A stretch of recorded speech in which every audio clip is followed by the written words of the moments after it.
Hi everyone, it's Elisa. Today's letter was written by my dad, Captain Dick Allgood, on June 27th, 1971. This one gives us a deeper glimpse into who he really was. Not just as a man in love, but as a man at war. He writes, I may present that on the surface to some people, but I am not a cold-hearted bastard. And he wasn't. He was gruff, sure, but he had a warm, loyal heart and a deep emotional core that ran through everything he did. He also jokes here, in classic Dick Allgood fashion, about being a proud tit man. If you knew him later in life, you probably remember him offering free Allgoods Bar and Grill t-shirts to any woman at the bar who was willing to change into one on the spot. That was him. Bold, funny, a little outrageous, and totally full of love. But there's more beneath the humor. In this letter, he tells Sarah about a fellow airman who was so depressed he attempted suicide. The same man he mentioned in earlier letters who had the clap and then the crabs. Even though my dad rarely described the war directly, we can feel it here. It's hot. It's humid. People are struggling. They're exhausted. They're hurting. And they're still trying to fight a damn war. And what's incredible is that this letter, like all the other letters, they survived. My mom mailed it to Vietnam. My dad kept it, protected it, brought it home with him.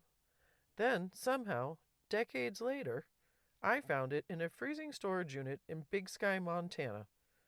Dry? Intact? Maybe just waiting for me. So here it is, the 87th letter in this archive.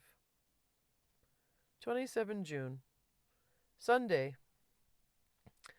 Hello, lover of mine.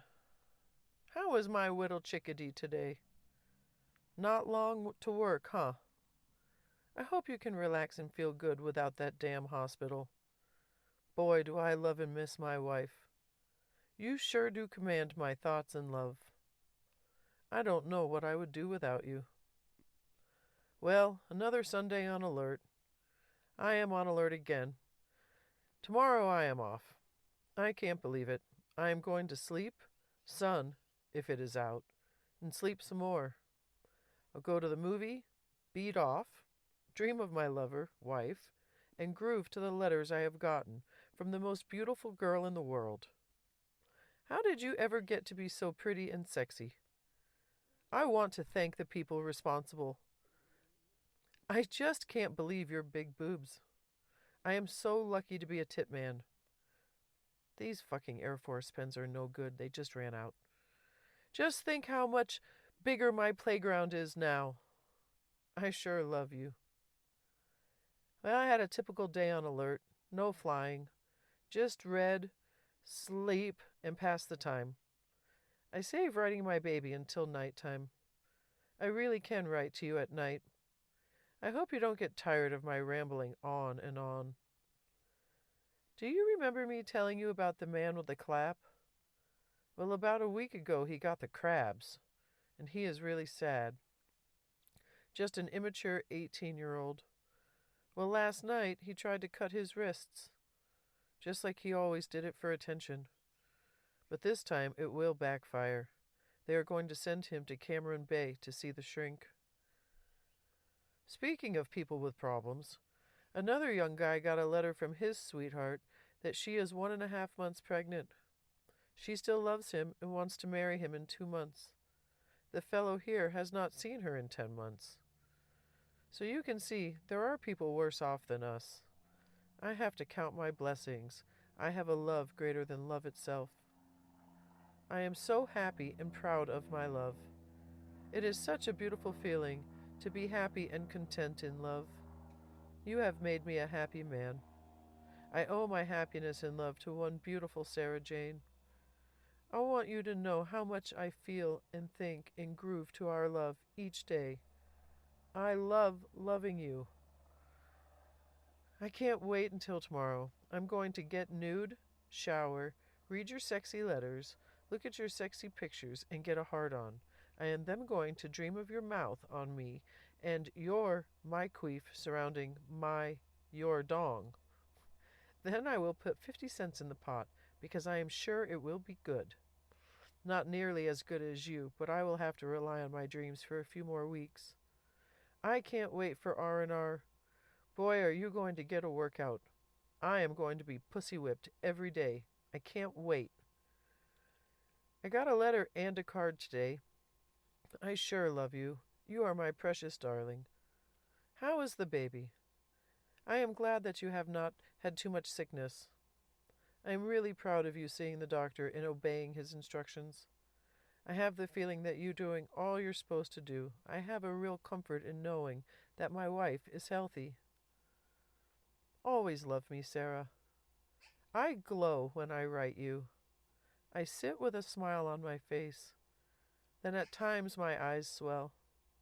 You can bet your life that I am not a cold bastard, that I may present that on to the You can bet your life that I am not a cold bastard. I may present that on the surface to some people. I have a whole group of emotions. Warmth for my love. Don't you ever worry about that. There is not a minute in a day that my mind does not think of you at least once. Sleep warm, love. Your lover is with you in heart, soul, and mind. Dick. Hugs, kisses, and all the other things that you do so beautifully are really missed on this end. Soon our bodies will be together again.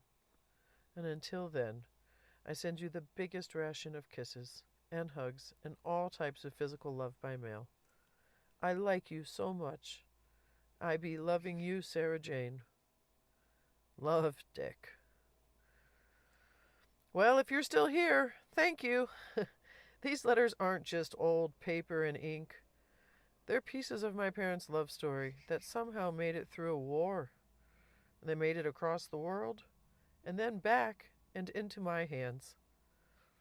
Every time I read one of these, I picture my dad, maybe sweating through his fatigues, maybe half laughing at his own dirty jokes, maybe lonely and trying not to say it outright, sitting somewhere in Vietnam, taking the time to write these words to my mom, and then keeping her letters, treasuring them, and carrying them home. That's the kind of love they had, and I'm so honored to be able to share it with you. You can listen to more at theallgoodslove.com or wherever you get your podcasts. And if this moved you, I'd love to hear from you. Thanks for listening.